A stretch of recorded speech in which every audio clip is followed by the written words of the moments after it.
Analisis customer satisfaction terhadap kualitas layanan jasa pengiriman makanan menggunakan software Smart PLS. Next.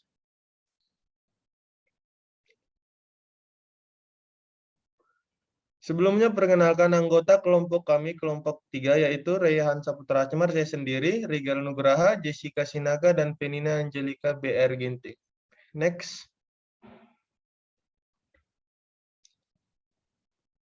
Latar belakang, Shopee Food diperkenalkan di Indonesia sejak April 2020 dan juga sudah beroperasi di Vietnam. Shopee Food secara resmi telah menjadi e-commerce pertama di Indonesia yang memiliki layanan pesan antar makanan yang bersaing dengan Gojek dan Grab. Jasa beli antar makanan atau yang biasa disebut Shopee Food memiliki latar belakang terciptanya yaitu disebabkan pada waktu pandemi COVID-19. Yang membuat orang-orang mulai mencari alternatif tambahan penghasilan di sektor kuliner yang sempat meredup. Oke, next.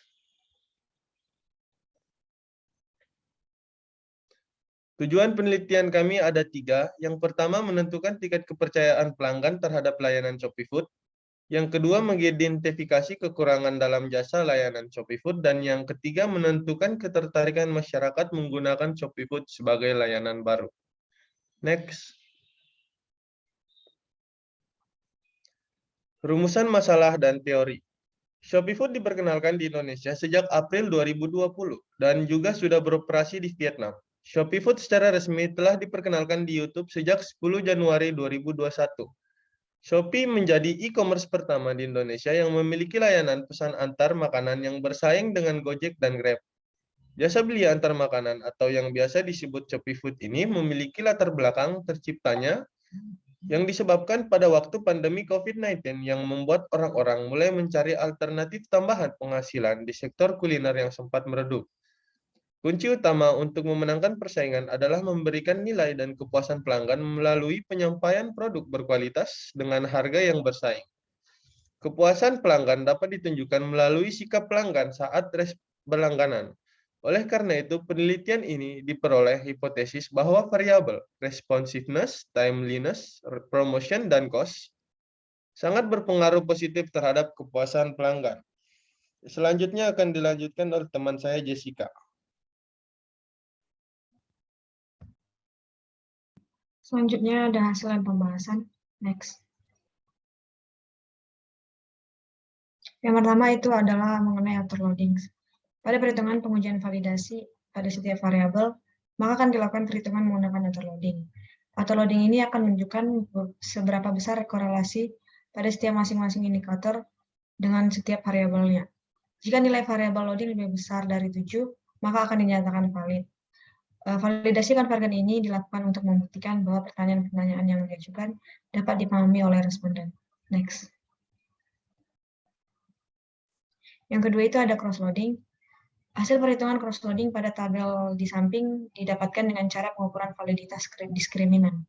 Pada perhitungan ini, indikator dapat dinyatakan valid untuk mengukur variabel yang sesuai apabila nilai perhitungan cross-loading lebih besar dari 7. Apabila nilai korelasi indikator lebih tinggi dari konstruksinya sendiri, dibandingkan dengan korelasi indikator terhadap konstruksi yang lain, maka konstruksi laten memproduksi setiap indikator lebih baik dibandingkan dengan indikator lainnya. Next. Selanjutnya ada signifikan. Pada perhitungan tabel signifikan tersebut dilakukan menggunakan metode bootstrapping dengan cara menilai relevansi terhadap variabel atau antar konstruk. Untuk mengetahui apakah nilai tersebut terdapat nilai yang signifikan, dapat dilihat dengan nilai dari p-value. Apabila dilihat nilai p-value lebih kecil 0,05, maka dapat dinyatakan signifikan. Begitu juga dengan sebaliknya. Dan jika nilai tes statistik lebih besar dari 1,96 maka dinyatakan mampu menunjukkan variabel yang dituju. Dapat juga dilihat jika semakin mendekati 1, maka hubungan tersebut akan semakin positif. Next akan dijelaskan oleh Penina. Kemudian ada validity dan reliability construct. Pada perhitungan ini terdapat 2 bagian. Yang pertama adalah converge alpha dapat dilihat hasilnya bernilai lebih dari 0,5, yang berarti bahwa variabel yang digunakan pada penilaian ini sudah reliable.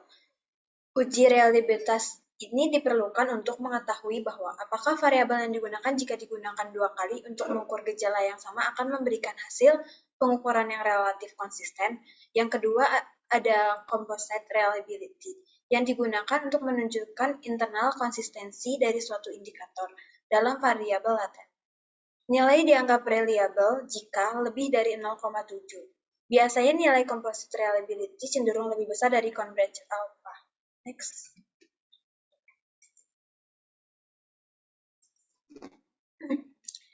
Pet coefficient.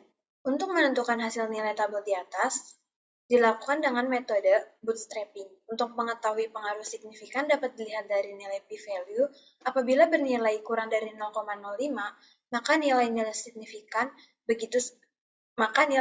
nilai akan signifikan, begitu sebaliknya. Jika ingin mengetahui arah pengaruhnya, dapat dilihat oleh original sample. Apabila bernilai positif, maka arah pengaruhnya positif, begitu sebaliknya. Next. R-square. R-square ini mampu menunjukkan dari model yang dibangun. Variabel yang digunakan secara 0,593 mampu menjelaskan mengenai customer satisfaction. Next. Kemudian ada model fit. Terdapat nilai SRMR, standard root mean square residual, menunjukkan kecocokan antar korelasi dengan batasan nilai kurang dari 0,1 atau lebih dari 0,8, maka akan dianggap cocok. Pada perhitungan kali ini dianggap tidak cocok adalah kecocokan karena berada di bawah 0,9. Lalu ada nilai DWLS dan DG yang tidak berpengaruh pada nilai apapun, karena interval kepercayaannya tidak diperoleh dengan menjalankan prosedur bootstrapping normal.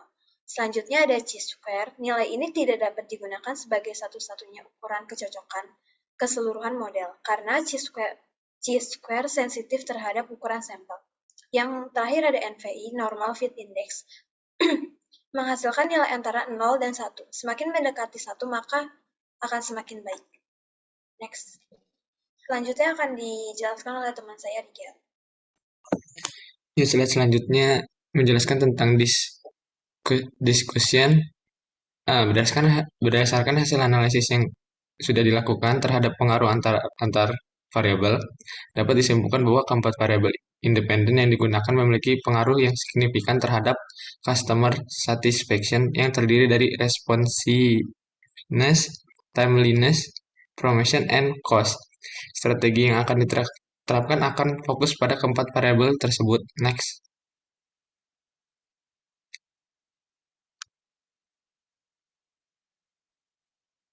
Yang pertama, variabel responsiveness. Strategi yang efektif untuk mengembangkan kepuasan pelanggan terhadap layanan adalah responsif terhadap semua keinginan dan kebutuhan pelanggan dengan tanggap dan tepat. Mampu memperluas kemampuan berkomunikasi dan interaksi dengan masyarakat baik waktu dan ruang. Next. Yang kedua, variabel timeliness.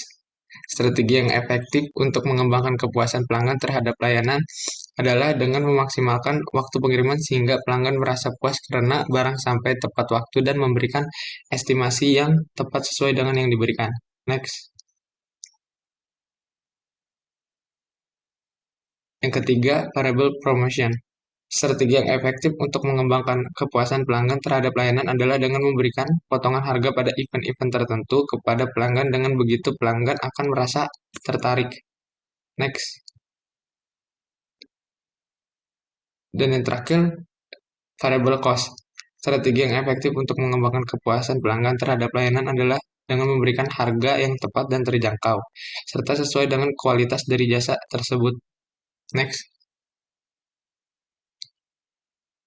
Sekian presentasi dari kelompok kami, kurang lebihnya mohon dimaafkan. Wabillahi taufiq walhidayah. Wassalamualaikum warahmatullahi wabarakatuh.